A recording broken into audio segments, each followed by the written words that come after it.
Favorit belum tentu melaju, debutan tak lagi sekedar pengganggu.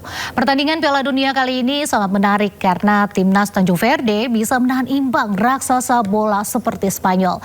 Sementara di tempat lain, timnas New Zealand bisa menahan imbang Iran, Belgia yang frustasi melawan Mesir, hingga Uruguay yang gagal mengatasi Arab Saudi. Dulu tim besar datang membawa nama, sekarang semua datang membawa peluang yang sama. Dan untuk membahas selengkapnya lebih lanjut telah bergabung bersama kami High Performance Coach yang pernah mengasuh timnas, Mathias Ibo. Selamat sore Coach Mathias. Selamat sore, apa kabar? Ya, dengan Nadia di sini ya Coach. Ini kan Piala Dunia baru mulai ya, tapi kejutan nih sepertinya sudah beruntun. Kayak Spanyol ditahan Tanjung Verde imbang 0-0, Belgia juga imbang melawan Mesir, Uruguay juga imbang dengan Arab Saudi. Ini kebetulan saja karena baru match day pertama, atau memang ada pergeseran kekuatan nih di era sepak bola dunia yang sekarang ini, atau bagaimana Coach? Nah sebenarnya ini sangat seru ya.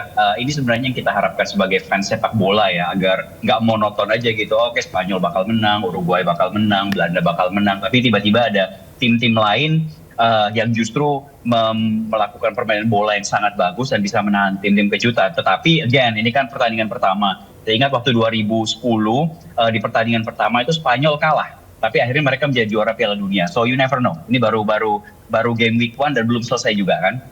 Ya. Nah ini kan selain Tanjung Verde, ini kan juga ada New Zealand ya yang juga berhasil menahan imbang Iran.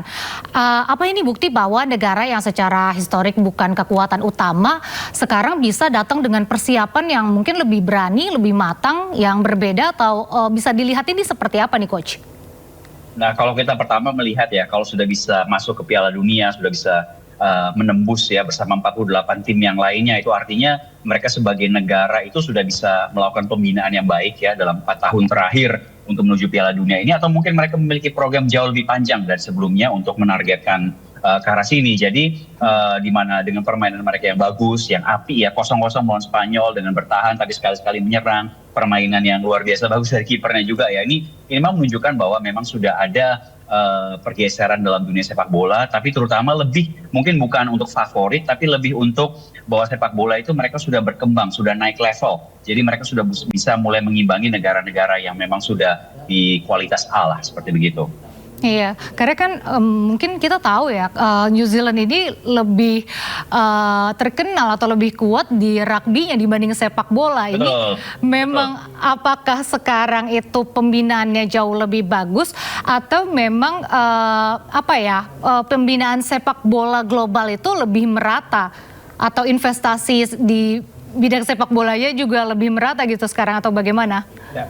Kalau Selandia Baru atau New Zealand ini ya memang kalau kita melihat ya mereka bermain sangat bagus ya, 2 gol yang bagus juga melawan Iran tadi pagi. Tapi kalau misalnya kita melihat mereka masuk ke Piala Dunia ini, mereka masuk ke Piala Dunia ini sebenarnya dari zona dunia yang tanpa meremehkan atau merendahkan tim-tim lain di sana, bisa lebih mudah untuk dilewati ya, karena mereka berada di Oseania ya. Nah dulu kan Australia berada dalam zona bagian ini, jadi Australia terus tuh yang lolos. Tapi kali ini hanya tertinggal Selandia Baru, dan kualitas mereka memang lebih tinggi daripada negara-negara di sana seperti Samoa, Tonga, Tuvalu dan seterusnya. Jadi ketika mereka lolos dari situ, mereka melakukan playoff terhadap satu negara, mereka menang. Jadi sebenarnya jalan ke sana buat mereka juga jauh lebih mudah ya dibandingkan misalnya zona Asia. Tapi ini juga tidak meremehkan mereka, karena banyak pemain Selandia Baru yang juga bermain di liga-liga Eropa, di Liga Inggris, di Liga Jerman, seperti begitu. Jadi mereka sudah terbiasa dengan sepak bola modern, jadi mereka bisa membawa itu sekarang bersama negaranya ke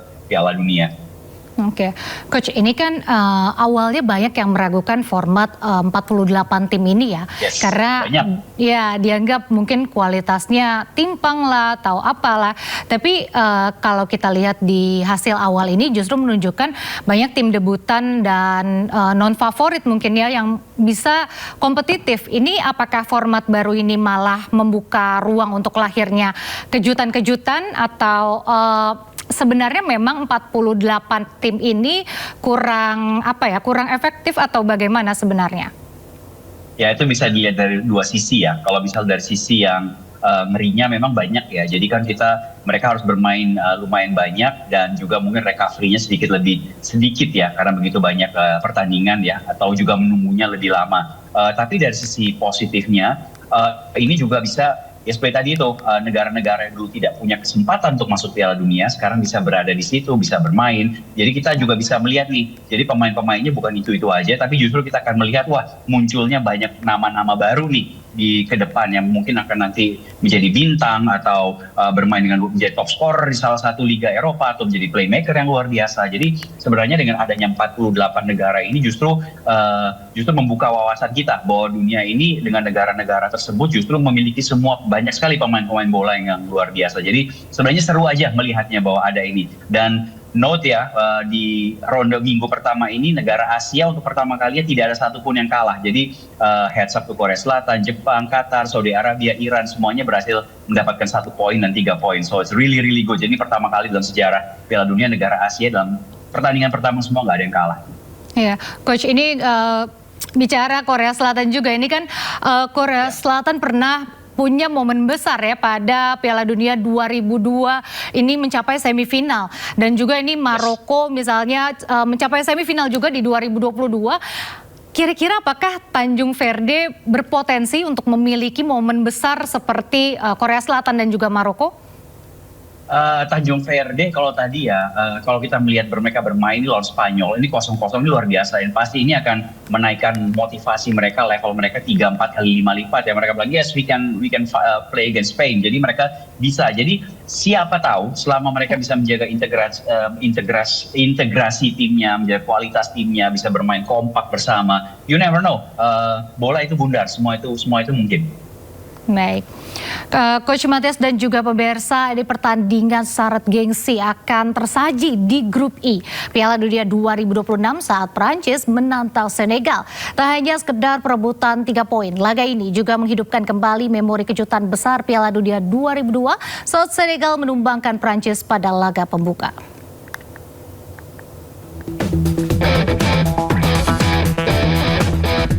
Prancis datang ke turnamen ini dengan salah satu favorit juara.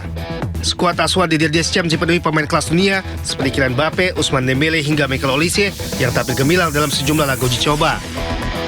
Kecepatan serangan dan kedalaman skuad menjadi keunggulan utama Les Bleus untuk memulai perjalanan mereka di Piala Dunia dengan kemenangan. Tapi Senegal tidak datang hanya untuk menjadi pelengkap grup.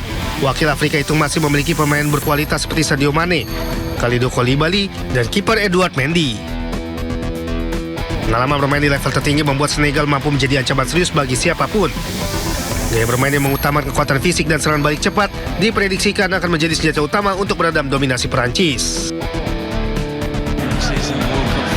Ya, secara kualitas individu dan kedalaman tim, Perancis memang lebih diunggulkan. Namun sejarah membuktikan bahwa Senegal mampu menciptakan kejutan besar saat berhadapan dengan Les Bleus.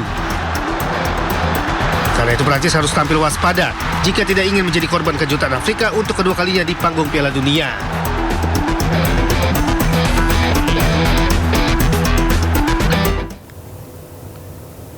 Ya Coach Matias, ini kan Prancis merupakan tim favorit ya, tapi publik langsung ingat pada Piala Dunia 2002 saat Senegal justru menang atas Prancis di laga pembuka. Apa sejarah tersebut ini masih relevan untuk sekarang dan bisa terulang? Karena ini Piala Dunia ya, pasti momen ini akan dibahas tuh di ruang ganti masing-masing. Senegal kita pernah menang, Prancis bilang jangan terulang lagi. Jadi bisa saja, tapi ini bakal sangat menarik karena kan komposisi pemainnya sudah berbeda yang pasti. Dan yang kedua, Senegal justru bermain nanti dengan ciri khas mereka, lebih fisikal, mereka lebih attacking the ball, lebih keras. Sementara kalau Perancis lebih teknikal dan mengandalkan kecepatan karena ada Mbappe di depan ya. Jadi itu adu taktik dan strategi yang berbeda. Jadi akan sangat menarik. Jadi ini bisa untuk Perancis, bisa untuk Senegal. Jadi kalau misalnya seri pun ini mungkin hasil yang mungkin, tapi ini akan bakal sangat-sangat menarik untuk disaksikan. Ya, Coach, ini kan berbeda dengan Piala Dunia edisi sebelumnya, ini jauh lebih panjang ya, ditambah lagi ini maksudnya diselenggarakan di 3 negara ya. Persiapan apa sebenarnya yang paling dibutuhkan oleh para pemain? Apakah fisik ataukah teknik atau bagaimana nih Coach? Wah, kalau memang di tiga negara ini tiga negara yang cukup luas ya, maksudnya Kanada, Amerika, dan Meksiko. Dan mereka itu tidak bermain di satu kota, mereka pindah-pindah. Jadi buat para pemain ini yang paling diperlukan adalah recovery yang sangat baik, karena mereka harus bisa kembali fit setelah menjalani pertandingan pertama, kemudian mereka harus packing, keluar dari hotel, pindah ke laga berikutnya, atau mungkin mereka berada di satu tempat dan kemudian terbang ya. Saya nggak tahu, dari setiap tim pasti memiliki strategi masing-masing. Tetapi dari sisi recovery ini yang paling penting, karena kan misalnya mereka bermain di Kanada, setelah itu harus bermain di Meksiko. Ini mungkin ya terbangnya juga bisa lama nih, bisa 6 jaman juga, dan kemudian suhunya berbeda, temperaturnya berbeda, cuacanya berbeda, lapangan, kontur dan semuanya. Jadi mereka harus bisa beradaptasi dan melakukan recovery. Jadi ini jauh lebih berat untuk dilakukan dibandingkan dengan teknik sendiri dalam bermain bola buat mereka. Ya coach, kalau bicara soal recovery sebenarnya kira-kira tuh butuhnya berapa lama waktu untuk recovery yang sebenarnya normalnya itu? Nah, kita kan melihat nih, mereka itu pemain elit semua. Ya. Satu kendala yang harus mereka perhatikan adalah mereka baru menjalani sebuah kompetisi yang panjang di negara mereka masing-masing atau tempat mereka bermain. Jadi setelah mereka menyelesaikan kompetisi domestik mereka tidak memiliki waktu 3-4 minggu, waktu yang ideal sebelum melakoni pre-season lagi. Jadi mereka begitu selesai langsung bergabung dengan tim, langsung melakukan training bersama. Jadi untuk sekarang itu mereka membutuhkan justru latihan yang ringan, lebih banyak di gym. Mereka membutuhkan ice bath, mereka membutuhkan banyak sport massage, foam rolling, mereka membutuhkan misalnya ruangan yang ada isinya oksigen sendiri, membutuhkan tidur. Jadi ini recovery-nya ini sangat penting untuk recovery jangka panjang. Tapi kalau mereka sudah bermain, nah itu biasanya 24-36 jam mereka harus melakukan full recovery supaya bisa fit lagi. Jadi tapi karena mereka adalah atlet yang sudah bermain di level yang sangat tinggi, jadi kemampuan tubuhnya untuk beradaptasi dan recovery itu juga sangat-sangat cepat. Ya, ini memang tugas yang berat dari tim medik yang berada di dalam tim ini. Ya coach, ini kita kembali lagi ke tim-tim debutan nih coach. Ini setelah melihat match day awal, apakah kandidat juara ini masihkah tim-tim yang memang biasa yang menjadi tim-tim favorit atau sudah mulai bergeser nih?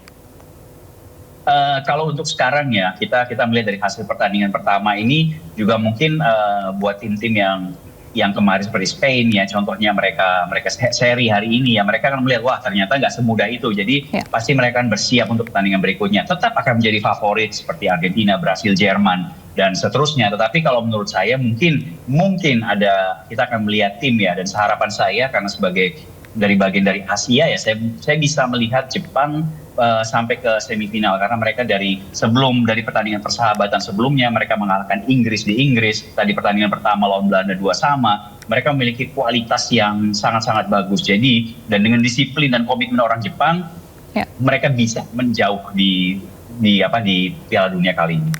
Kalau dari tim-tim favorit sendiri mungkin seperti Prancis, Argentina, Spanyol, ini menurut Anda siapa yang paling siap dan paling konsisten untuk di Piala Dunia kali ini? Kalau hati saya bela Jerman.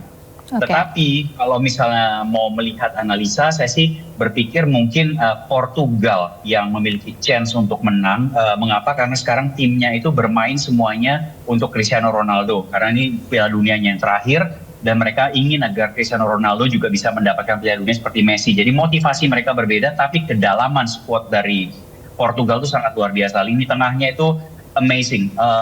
Kreativitas yang ada di dalamnya, pola bermainnya, kecepatannya, dari semua lini mereka bisa membuat gol. Jadi Portugal di luar tim yang memang udah langganan juara, saya rasa memiliki chance untuk paling nggak masuk final untuk mendapatkan kesempatan untuk mengangkat Piala Dunia nanti.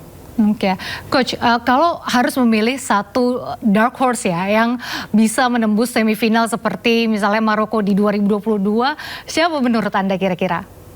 Jepang. Oke, kenapa Jepang? Jepang itu mereka memiliki program yang luar biasa dari sisi pembinaan sepak bola mereka. Jadi mereka itu setiap tahun tuh mengirimkan banyak sekali pelatih ke Jerman. dan untuk belajar magang di Bundesliga. Mereka ke Jerman, mereka belajar 2 tahun, mereka dikembalikan lagi ke Jepang, memegang SSB, memegang klub, dan kemudian dikirim lagi ke sana. Dan ini secara terus menerus. Jadi ini sudah dilakukan selama 10 sampai 20 tahun. Jadi pemain-pemain yang berada di Jepang ini, selain bermain di Jepang juga, mereka banyak bermain di Eropa. Jadi dan mereka bermain memang dengan sangat-sangat baik. Ya, sebelum Piala Dunia ini di pertandingan persahabatan, dan kita juga melihat Jepang karena dia berada satu grup dengan Indonesia ya di kualifikasi. Dan dengan disiplin mereka, komitmen mereka, konsistensi mereka, kerja keras mereka, belum lagi mereka juga memiliki pengetahuan yang baik bagaimana cara bermain sepak bola modern. Jadi why not? Pernah terjadi Jepang di timnas putri yang amatir menjadi juara Piala Dunia putri beberapa tahun yang lalu. Nah, kenapa tidak yang senior sekarang yang putra? So that's why saya memilih Jepang. Baik. Coach, ini ada satu pertanyaan terakhir. Ini kan Piala Dunia 2026 ini memang ya seperti yang tadi dikatakan digelar di 3 negara sekaligus. Tapi banyak yang beranggapan euforianya ini tidak sekuat dengan edisi-edisi sebelumnya ya. Apakah ini efek format baru dan juga venue yang tersebar atau kultur tuan rumah yang mungkin jadinya tidak terpusat gitu. Dan bagaimana sih biar Piala Dunia tahun ini tuh tetap terasa ikonik untuk dikenang seperti yang edisi-edisi sebelumnya? Saya rasa kita juga harus melihat ya ketiga negara ini. Kalau kita melihat bukan euforianya tidak sekencang yang kemarin karena tidak terpusat satu tempat mungkin bisa. Tapi kalau kita misalnya melihat Kanada, Amerika, dan Meksiko, ini 3 negara di mana sistem olahraganya itu sangat luar biasa besar dan mengakar sampai ke keluarga ya. Nah, kita tidak hanya membicarakan sepak bola, tapi kita mulai dari basket, kita dari tenis, dari ice hockey, dari baseball, dari American football, Meksiko dengan bolanya. Jadi sebenarnya masyarakat di sana tuh sudah sangat tahu dengan bola. Mungkin cara mereka mengeluarkannya di stadion itu yang berbeda. Tapi kalau dari sisi euforia ya memang kita harus melihat dari sisi budaya mereka. Tapi nanti pasti kita akan melihat nih di pertandingan selanjutnya, apalagi kalau sudah sampai masuk di pertandingan perempat final, 16 besar, semifinal, nah itu pasti akan berbeda lagi euforianya. Ini baru mulai. Iya, kita tunggu ya ada kejutan apa lagi nih di Piala Dunia tahun ini. Terima kasih Coach Mathias Ibo telah berbagi dengan kami dan terima kasih juga atas waktunya di Sido Sore.